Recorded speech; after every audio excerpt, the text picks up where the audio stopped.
घर की ससुराल हिंदी कहानी। अरे योगिता, कितना शर्माओगी यार, तुम्हारा हाथ ही तो पकड़ा है मैंने सिर्फ। तुम्हें तो पता है कि मुझे ये सब शादी से पहले बिल्कुल भी ठीक नहीं लगता, और वैसे भी हम पब्लिक प्लेस में हैं। तुमसे कब से कह रही हूँ कि हमें अपनी फैमिली में एक दूसरे के बारे में बता देना चाहिए। अरे बाबा, मैंने ऑलरेडी तुम्हारे बारे में अपने घर वालों को बता दिया है यार, अब तो बस तुम्हारी बारी है। तुम सच कह रहे हो? I love you Aarav. मैं आज ही अपने मम्मी पापा से बात करती हूँ। योगिता आरव एक दूसरे के साथ पिछले 2 सालों से रिलेशनशिप में थे। योगिता थोड़ी शर्मीली किस्म की लड़की थी, इसलिए आज तक उसने कभी भी आरव को ठीक से गले तक नहीं लगाया। दोनों ही एक दूसरे के बारे में अपने माता पिता से बात करते हैं और कुछ ही समय में उनकी शादी हो जाती है। आरव, तेरी चॉइस तो बढ़िया है यार। अगर मैं भी तेरी जगह होता ना, तेरी जैसे जवान होता, तो बिल्कुल योगिता बहू जैसी लड़की से ही शादी करता। अरे जैसे ही क्यों, मैं तो योगिता से ही शादी कर लेता। अपने गृह प्रवेश पर अपने ससुर के मुंह से ऐसी बात सुनकर योगिता को काफी अजीब महसूस होने लगता है, लेकिन वो इस बात पर ज्यादा ध्यान नहीं देती। अब आरव और योगिता अपने कमरे में चले जाते हैं और एक दूसरे के साथ काफी अच्छा वक्त बिताते हैं। और आज योगिता का उसके ससुराल में पहला दिन होता है। योगिता अपने कमरे में तैयार हो रही होती है कि तभी योगिता की नंद प्रिया उसके कमरे में आती है। ओ भाभी, इस रेड साड़ी में तो काफी सुंदर लग रही हो। आपको पता है ना कि भैया का फेवरेट कलर रेड है। कहीं वो आपको इस साड़ी में देखकर दोबारा से सुहागरात मनाने के मूड में ना आ जाए।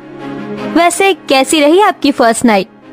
प्रिया, ये सब तुम कैसी बातें कर रही हो? मैं तुम्हारी भाभी हूँ, कोई सहेली तो नहीं। भाभी, ये तो बस नॉर्मल है। बताइए ना, क्या क्या किया आपने रात में? आने वाले कुछ समय में मेरी भी शादी हो जाएगी। आप क्या अपनी नंद को टिप्स नहीं देंगी? भगवान, ये कैसी ठरकी नंद मिली है मुझे। भला अपनी भाभी से कोई इस तरह बेशर्मी से बात करता है क्या? दरअसल योगिता के ससुराल वाले थोड़े आजाद ख्याल वाले होते हैं, या यूं कहें कि थोड़े ठरकी किस्म के लोग होते हैं। घर में बहू आ जाने के बावजूद भी उन लोगों में जरा भी समझ नहीं थी। बच्चे तो बच्चे, घर के बड़े भी कुछ इसी किस्म के थे। आज तो कुछ ज्यादा ही काम था घर में। एक काम करती हूँ, थोड़ी देर आराम कर लेती हूँ। घर का सारा काम खत्म करके योगिता अपने कमरे में आराम कर रही होती है कि तभी योगिता का देवर दिनेश बिना अपनी भाभी के कमरे का दरवाजा खटखटाए उसके कमरे में आ जाता है, जिसे देखकर योगिता अचानक से हिचकिचाते हुए घबरा कर उठती है। अरे दिनेश, तुम ऐसे अचानक कमरे में कैसे चले आए? तुम्हें दरवाजा खटखटा कर आना चाहिए था ना। भाभी, मैं कोई पराया मर्द थोड़ी ना हूँ, आपका देवर हूँ भाई। है? और देवर तो भाई के समान होता है ना।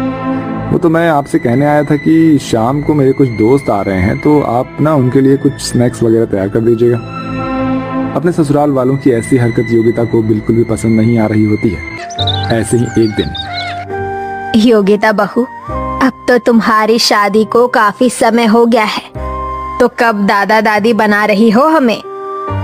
माँ जी, सामने ससुर जी बैठे हैं और आप उनके सामने ऐसी बातें कर रही हैं।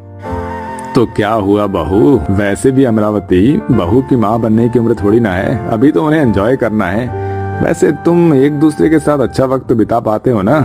मेरा मतलब तुम्हारे बगल वाला कमरा ही हमारा है। वैसे कल रात तो तुम्हारे कमरे से बहुत आवाजें आ रही थी। हैं? लगता है बहू बेटे में कुछ ज्यादा ही प्यार हो रहा है। अपने ससुर की ऐसी बातें सुनकर योगिता शर्म के मारे पानी पानी हो जाती है और भागती हुई अपने कमरे में चली जाती है। भगवान, ये कैसा ठरकी ससुराल मिला है मुझे। एक से एक ठरकी लोग हैं यहाँ पर। भला बहू से कोई ऐसी बात करता है? कहाँ फंस गई मैं इन लोगों के बीच में। आरव बिजनेस के सिलसिले में घर के बाहर ही रहता था, जिसके चलते योगिता आरव को इन चीजों के बारे में बता नहीं पाती थी। अरे योगिता बहू, कितनी बार कहा है तुझे कि ये सर पर घूंघट लेकर मत घुमा कर। हम मॉडर्न लोग हैं और हमारे यहाँ घूंघट वाली प्रथा नहीं है। हाँ हाँ, होगी भी क्यों। मॉडर्न के साथ साथ ये लोग ठरकी भी जो हैं। माँ जी, वो मुझे घूंघट में ही सही लगता है। बिना घूंघट के मुझे काफी अजीब लगेगा। एक बार तू ये घूंघट हटा कर तो देख, बहुत सुंदर लगेगा। अमरावती अपनी बेटी प्रिया के साथ योगिता को जबरदस्ती कमरे में ले जाती है और उसे साड़ी के बजाय एक 1 पीस पहना देती है।